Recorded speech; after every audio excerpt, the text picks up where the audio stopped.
Sorry to keep you waiting. Good afternoon. The Russian military has begun a brutal assault on the people of Ukraine. Without provocation, without justification, without necessity, this is a premeditated attack. Vladimir Putin has been planning this for months, as we've been saying all along. He moved more than 175,000 troops, military equipment, and positions along the Ukrainian border. He moved blood supplies into position and built a field hospital, which tells you all you need to know about his intentions all along. He rejected every good faith effort the United States and our allies and partners made to address our mutual security concerns through dialogue to avoid needless conflict and avert human suffering. For weeks, we have been warning that this would happen. And now it's unfolding largely as we predicted. In the past week, we've seen shelling increase in the Donbass, a region in eastern Ukraine controlled by Russian-backed separatists. The Russian government has perpetrated cyber attacks against Ukraine. We saw a staged political theater in Moscow, outlandish and baseless claims that Ukraine was about to invade and launch a war against Russia, that Ukraine was prepared to use chemical weapons, that Ukraine committed a genocide.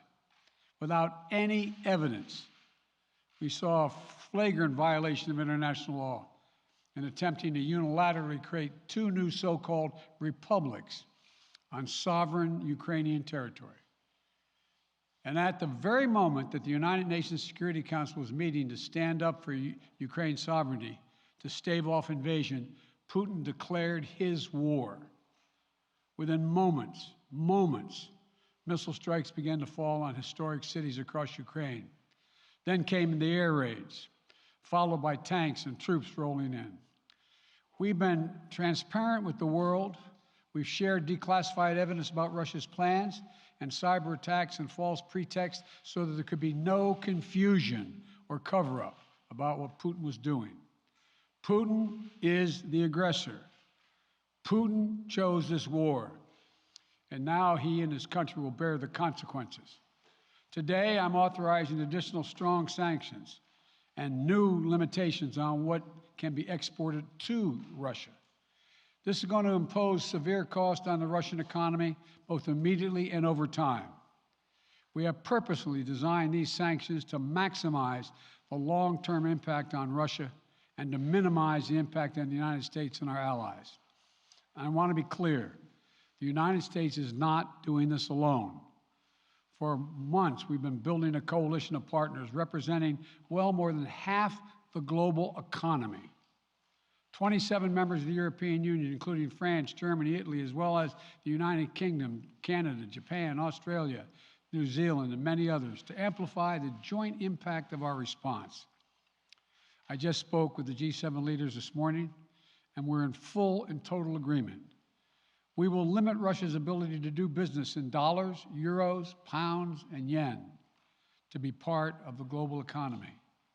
We'll limit their ability to do that. We're going to stunt the ability to finance and grow the Russian military. We're going to impose and we're going to impair their ability to compete in high-tech 21st century economy. We've already seen the impact of our actions on Russia's currency and the ruble, which early today hit its weakest level ever in history. The Russia stock market plunged today. The Russian government borrowing rate spiked by over 15%. In today's actions, we've now sanctioned Russian banks that together hold around $1 trillion in assets. We've cut off Russia's largest bank, a bank that holds more than 1/3 of Russia's banking assets by itself, cut it off from the U.S. financial system. And today, we're also blocking 4 more major banks. That means every asset they have in America will be frozen. This includes VTB, the second largest bank in Russia, which has $250 billion in assets. As promised, we're also adding the names to the list of Russian elites and their family members that we're sanctioning as well. As I said on Tuesday, These are people who personally gain from the Kremlin's policies, and they should share in the pain. We will keep up this drumbeat of those designations against corrupt billionaires in the days ahead. On Tuesday, we stopped the Russian government from raising money from U.S. or European investors. Now we're going to apply the same restrictions to Russia's largest state-owned enterprises, companies with assets that exceed $1.4 trillion. Some of the most powerful impacts of our actions will come over time as we squeeze Russia's access to finances and technology for strategic sectors of its economy and degrade its industrial capacity for years to come. Between our actions and those of our allies and partners, we estimate that we'll cut off more than half of Russia's high-tech imports. It will strike a blow to their ability to continue to modernize their military. It will degrade their aerospace industry, including their space program. It will hurt their ability to build ships, reducing their ability to compete economically. And it will be a major hit to Putin's long-term strategic ambitions. And we're preparing to do more. In addition to the economic penalties we're imposing, we're also taking steps to defend our NATO allies, particularly in the East. Tomorrow, NATO will convene a summit. We'll be there to bring together the leaders of 30 allied nations and close partners to affirm our solidarity and to map out the next steps we will take to further strengthen all aspects of our NATO alliance. Although we provided over $650 million in defensive assistance to Ukraine just this last year, let me say it again. Our forces are not and will not be engaged in the conflict with Russia in Ukraine. Our forces are not going to Europe to fight in Ukraine, but to defend our NATO allies and reassure those allies in the East. As I made crystal clear, the United States will defend every inch of NATO territory with the full force of American power. And the good news is, NATO is more united and more determined than ever. There is no doubt that the United States and every NATO ally will meet our Article 5 commitments, which says that an attack on one is an attack on all. Over the past few weeks, I ordered thousands of additional forces to Germany and Poland as part of our commitment to NATO. On Tuesday, in response to Russia's aggressive action, including its troop presence in Belarus and the Black Sea, I've authorized the deployment of ground and air forces already stationed in Europe to NATO's eastern flank allies, Estonia, Latvia, Lithuania, Poland, and Romania. Our allies have also been stepping up, adding the other allies, the rest of NATO, adding their own forces and capabilities to ensure collective defense. And today, within hours of Russia's unleashing its assault, NATO came together and authorized and activated an activation of response plans. This will enable NATO's high readiness forces to deploy and when and where they are needed to protect our NATO allies on the eastern boundaries of Europe. And now I'm authorizing additional U.S. force capabilities to deploy to Germany as part of NATO's response, including some of the U.S.-based forces that the Department of Defense placed on standby weeks ago. I've also spoken with Defense Secretary Austin and Chairman of the Joint Chiefs, General Milley, about preparations for additional moves should they become necessary to protect our NATO allies and support the greatest military alliance in the history of the world, NATO. As we respond, my administration is using the tools, every tool at its disposal to protect American families and businesses from rising prices at the gas pump. You know, we're taking active steps to bring down the cost, and American oil and gas companies should not exploit this moment to hike their prices to raise profits. You know, in our sanctions package, we specifically designed to allow energy payments to continue. We are closely monitoring energy supplies for any disruption. We've been coordinating with major oil producing and consuming countries toward our common interest to secure global energy supplies. We are actively working with countries around the world to elevate collective release from the strategic petroleum reserves of major energy consuming countries. And the United States will release additional barrels of oil as conditions warrant. I know this is hard and that Americans are already hurting, I will do everything in my power to limit the pain the American people are feeling at the gas pump. This is critical to me. But this aggression cannot go unanswered. If it did, the consequences for America would be much worse. America stands up to bullies. We stand up for freedom. This is who we are. Let me also repeat the warning I made last week. If Russia pursues cyber attacks against our companies, our critical infrastructure, we are prepared to respond. For months, we've been working closely with the private sector to harden our cyber defenses, sharpen our ability to respond to Russian cyber attacks as well. I spoke last night to President Zelensky of Ukraine, and I assured him that the United States, together with our allies and partners in Europe, will support the Ukrainian people as they defend their country. We'll provide humanitarian relief to ease their suffering. And in the early days of this conflict, Russia propaganda outlets will keep trying to hide the truth and claim success for its military operation against a made-up threat. But history has shown, time and again, how swift gains in territory eventually give way to grinding occupations, acts of mass civil disobedience, and strategic dead ends. The next few weeks and months will be hard on the people of Ukraine.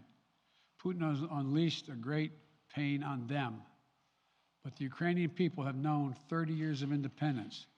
They have repeatedly shown that they will not tolerate anyone who tries to take their country backwards. This is a dangerous moment for all of Europe, for the freedom around the world. Putin has committed an assault on the very principles that uphold the global peace. But now, the entire world sees clearly what Putin and his Kremlin allies are really all about. This was never about a genuine security concerns on their part. It was always about naked aggression, about Putin's desire for empire by any means necessary, by bullying Russia's neighbors through coercion and corruption, by changing borders by force, and ultimately by choosing a war without a cause. Putin's actions betray his sinister vision for the future of our world, one where nations take what they want by force. But it is a vision that the United States and freedom-loving nations everywhere will oppose with every tool of our considerable power. The United States and our allies and partners will emerge from this stronger, more united, more determined, and more purposeful. And Putin's aggression against Ukraine will end up costing Russia dearly, economically and strategically. We will make sure of that. Putin will be a pariah on the international stage. Any nation that countenances Russia's naked aggression against Ukraine will be stained by association. When the history of this era is written, Putin's choice to make a totally unjustifiable war on Ukraine will have left Russia weaker and the rest of the world stronger. Liberty, democracy, human dignity, these are the forces far more powerful than fear and oppression. They cannot be extinguished by tyrants like Putin and his armies. They cannot be erased from people's hearts and hopes by any amount of violence and intimidation. They endure. In the contest between democracy and autocracy, between sovereignty and subjugation, make no mistake, freedom will prevail. God bless the people of a free and democratic Ukraine, and may God protect our troops. Mr. President. Associated Press, Zeke. Speak with President Putin at this point, and what interactions have you had with the Russian government? I heard the first part. Do I have any plans to speak with Putin at this point, and what? What communications have you had with the Kremlin as far as military operations in Ukraine and making sure this does not spiral into a larger conflict? Well, it's a large conflict already. The way we're going to ensure it's not going to aspire to a larger conflict is by providing all the forces needed in the Eastern European nations that are members of NATO. NATO is more united than it's ever been, and I have no plans to talk with Putin. Wall Street Journal, Tarina. Mr. President, you didn't mention SWIFT in your sanctions that you announced. Is there a reason why the U.S. Isn't doing that? Is there a disagreement among allies regarding SWIFT and whether Russia should be allowed to be a part of it? The sanctions that we've proposed on all their banks are of equal consequence, maybe more consequence than SWIFT, number one. Number two, it is always an option, but right now that's not the position that the rest of Europe wishes to take. Cecilia Vega, ABC. Sir, sanctions clearly have not been enough to deter Vladimir Putin to this point. What is going to stop him? How and when does this end? And do you see him trying to go beyond Ukraine? And a second question I'll just give to you now. This statement that he gave last night, the threat that he gave, the West will face consequences greater than any you have faced in history. Is he threatening a nuclear strike? I have no idea what he's threatening. I know what he has done, number one. And number two, no one expected the sanctions to prevent anything from happening. It has to show, this is going to take time, and we have to show resolve so he knows what's coming. And so the people of Russia know what he's brought on them. That's what this is all about. This is going to take time. It's not going to occur, he's going to say, oh my God, these sanctions are coming, I'm going to stand down. He's going to test the resolve of the West to see if we stay together, and we will. We will, and it will impose significant costs on him. Will he go beyond Ukraine, sir? Do you see him going beyond? Yes. Two topics, just really quick. First, markets are down and gas prices are up. I know you always stress the difference between Wall Street and Main Street, but everybody seems to be in for some economic pain. How economically painful is it going to get for people in this country? And I do have one more question. First of all, there's no doubt that when a major nuclear power attacks and invades another country, that the world is going to respond, and markets can respond all over the world. So there's no doubt about that, number one. Number two, the notion that this is going to last for a long time is highly unlikely as long as we continue to stay resolved in imposing the sanctions we're going to impose on Russia, period. What's the next question? I'm sorry. The next question is, did you underestimate Putin, and would you still describe him the way that you did in the summer as a worthy adversary? At the time, he was, I made it clear, as an adversary, and I said he was worthy. I didn't underestimate him. And I've read most of everything he's written. Did you read? I shouldn't. I'm not being a wise guy. You heard the speech he made. Almost an hour's worth of speech is why he was going into Ukraine. He has much larger ambitions in Ukraine. He wants to, in fact, reestablish the former Soviet Union. That's what this is about. And I think that his ambitions are completely contrary to the place where the rest of the world has arrived. And with these ambitions, you're confident that these devastating sanctions are going to be as devastating as Russian missiles and bullets and tanks? Yes, Russian bullets, missiles, and tanks in Ukraine. Yes, I am. Thank you, President Biden. If sanctions cannot stop President Putin, what penalty can? I didn't say sanctions couldn't stop him. You've been talking about the threat of these sanctions for several weeks now. Yes, but the threat of the sanctions and imposing the sanctions and seeing the effect of the sanctions are two different things. They're two different things. And he's going to begin to see the effect of the sanctions. And what will that do? How will that change his mindset here, given he's Because it attacking will so Ukraine as we weaken his speak? country that he'll have to make a very, very difficult choice as to whether to continue to move toward being a second-rate power or, in fact, respond. You said in recent weeks that big nations cannot bluff when it comes to something like this. You recently said that the idea of personally sanctioning President Putin was on the table. Is that a step that you're prepared to take? And if not, It's not a bluff, it's on the table. sanctioning President Putin? Yes. Why not sanction him today, sir? Mr. President?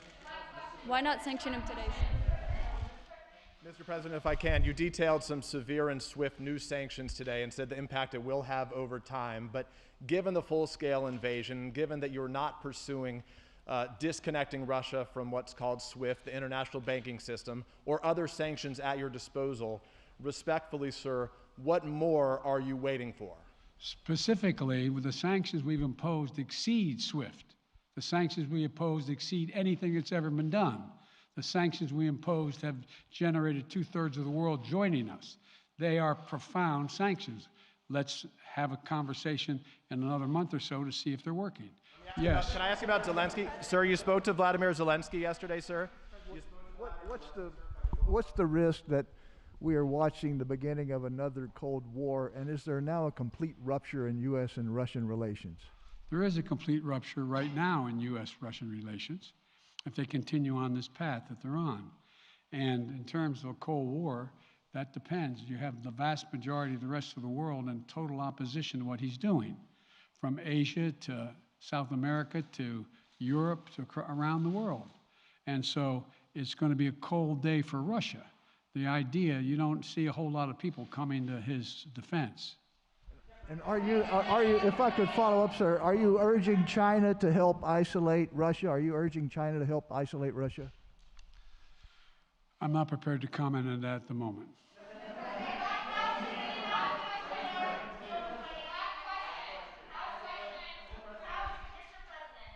Wait, no. Yeah. No.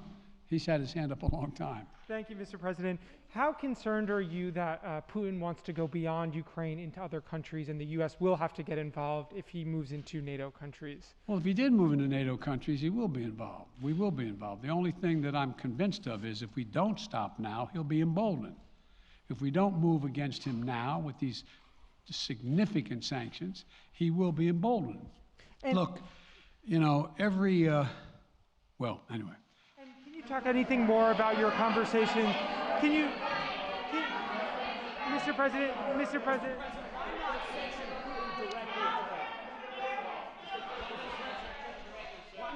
not sanction Putin directly today? Defense partner for the sir. I'm sorry, I can't hear you. Sir, India, which is a major defense partner of the United States, is India fully with you on the issue of Ukraine and Russia? Does the Defense Department of the United States? So India is one of your major defense partners. Is India fully in sync with the United States on Russia? We're in consultation with India today. We haven't resolved that completely. One more question. Okay, thank you all very much. Thank you. Mr. President,